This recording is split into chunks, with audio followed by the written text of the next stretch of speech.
Okay guys, today we're going to compare and order rational numbers. Go ahead and put your name and the date at the top. So we're talking about comparing. We're usually talking about using greater than, less than, or equal to. And ordering is typically just going least to greatest or greatest to least. The biggest thing you need to know when you're comparing or ordering rational numbers is that they all need to be in the same format. When we worked with rational numbers in the past, they've always been integers, positive or negative integers, meaning whole numbers. Now you guys know we are using percent, we're using decimals, and we're using fractions. So when I say format, I mean they all need to be decimals, they all need to be percents, or they all need to be fractions in order for us to order or compare them. So there's a couple tips I can tell you. If there is more of one type of rational number in a set that you're ordering or comparing, then you're going to want to change the rest into that format. So like down here, if you look, there's 4 numbers that I'm going to compare. 2 of them are already decimals. So if I decide that I want to change everything into decimals, I'm only going to have to use 2. Now over here, I have fractions. And I'm going to show you why, but fractions aren't always the best mode to pick because sometimes it ends up being more work. The important thing to know is you don't have to follow that tip. That's just something that might save you some time. You can choose any format to change them all into.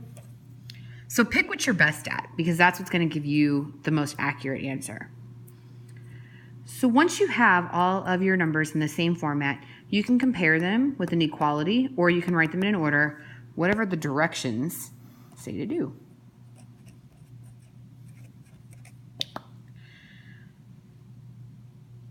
So I'm going to stop right there. I'm going to ignore this bottom part. I'm going to have you look at our first example. Our first example says to order them from least to greatest. I have negative 8.2, 40%, negative 2 2/5, and 2.4, or 2 4/10. Like I said, I'm going to go ahead and change these into decimals just because I feel like that would be easier. So I should go ahead and just leave negative 8.2 how it is. If I don't remember how to change a percent into a decimal, I need to go back and look at my video from last week. Most of you probably remember this is an easier one. 40% is going to be written as 40 over 100 because that division sign and 100 literally means percent. So then I just go ahead and divide it. 40 divided by 100. You can't do that. So you're going to have to add your decimal with your 0. Go ahead and pop that decimal up before you forget. 100 can now go into 400 4 times. When I multiply, I get 400, and I'm going to subtract. And what do you know? I already end up with a 0. That's an easy one. If I had something left here, we know that we can't have remainders, so I would have to keep adding zeros until I had nothing here at the bottom. But luckily, this worked out. We don't have to do that. So what I'm going to do is I'm going to write that 0.4 right above 40% because I know that those two numbers are equivalent. They represent the same amount. Now I got to change negative 2 2/5 into a decimal. First thing I'm going to have to do, turn it into an improper fraction. 5 times 2 is 10. 10 plus 2 is 12. And then my denominator is going to stay the same. I'm going to tell you this. Our number is going to be negative no matter what. I'm going to ignore that negative sign right now because it's just going to confuse me. I'm going to go ahead and write it right above the 2 so I know my number is going to be negative. That way I don't have to worry about it anymore. Okay, so we're going to go ahead and write this out. 12 divided by 5. 5 goes into 12 2 times. When I multiply, I get 10. Subtract, and I have 2 left over, so I'm going to have to add my decimal and a 0 and bring down that 0. 5 goes into 20 4 times. 4 times 5 is 20. When I subtract, I get 0. Don't forget to pop that decimal up where it belongs. So negative 2 2/5 becomes negative 2.4. Okay, now I'm going to go ahead and order them, but I'm going to draw your attention back up to this last note that I left blank. There's a star, there's some bold words, they're underlined, so it must be an important thing to do. When we are actually writing our final answer, even though we have changed numbers to figure out what they're equivalent to, it is important that we use the original numbers when we write our answer. So we're going to start out here. We're going least to greatest. My smallest number here is negative 8.2. My next smallest number is going to be negative 2.4. But that's not the original number. I'm going to want to use what it's equivalent to, which is negative 2 2/5.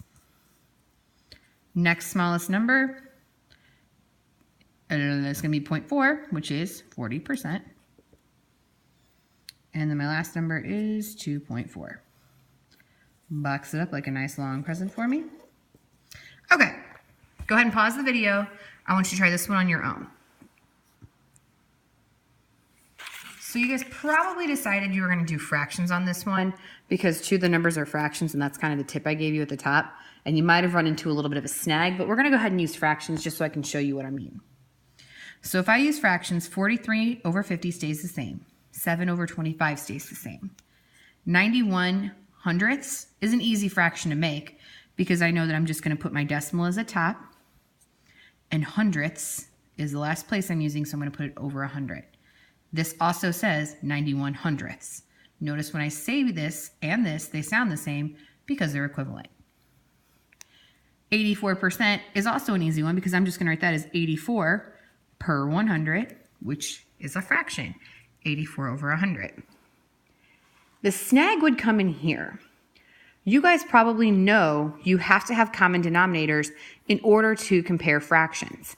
So you would have to end up changing these two fractions, which isn't too much of a big deal because I made them nice, easy denominators for you. So if I had to change 43 over 50 to something over 100, I look at my denominator. How'd I get from 50 to 100? Times 2. Whatever I do to the bottom, I gotta do to the top. So if I multiply this times 2, I'm multiplying this times 2, and that gives me 86. Same thing over here. I need an equivalent fraction with a denominator of 100. To get to 25, from 25 to 100, I multiply by 4. If I multiply my denominator by 4, I got to do it to the numerator, which gives me 28. Now it's nice and easy for me to compare. My least number is going to be 28 over 100, which makes it 7/25. My next one is going to be 84 over 100, which was 84%. Then 86 over 100, which was 43 out of 50. And finally 91 over 100, which was 91 hundredths. Box that up. All right, you guys are going to notice in your homework today, you're going to have 3 problems that are ordering numbers, and then 3 problems where you're just comparing numbers using greatest to least. When you do that, you only have to convert one number. So it looks like your first one is a decimal and a percent. You can either change 0.9 into a percent or change 95% into a decimal. It is your choice. See you tomorrow.